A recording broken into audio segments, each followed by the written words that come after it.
Le cheval frémit et trépigne tout autant que son cavalier.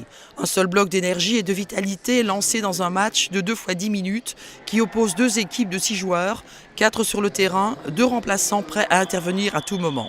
Le principe de base, il faut 3 passes entre 3 joueurs différents pour pouvoir tirer au panier et que ce soit validé. Le joueur n'a pas le droit de garder la balle plus de 10 secondes en main. Et après, il y a des règles de sécurité, des sens de jeu pour essayer de faire en sorte que ce soit un sport de contact mais pas dangereux. La balle est ramassée dans le mouvement et le porteur du ballon imprime le sens du jeu, les autres joueurs n'ayant pas le droit de venir en sens inverse. Si le joueur est habile, le cheval, lui, sait ce qu'il a à faire. Les chevaux arrivent à se prendre pas mal au jeu. Et c'est vrai que des chevaux qui ont quelques années d'expérience, on va dire qu'ils sont un petit peu autonomes sur le terrain. On leur imprime le sens de jeu, ils savent aller sous le but seul. Le but, c'est d'avoir un cheval le plus autonome possible pour être plus disponible au ballon.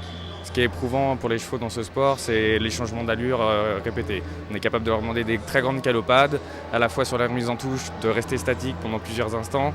C'est ce qui est compliqué pour le cheval dans cette discipline. Les femmes sont très présentes dans ce sport qui est un championnat d'équipe mixte comme celle qui évolue sous nos yeux.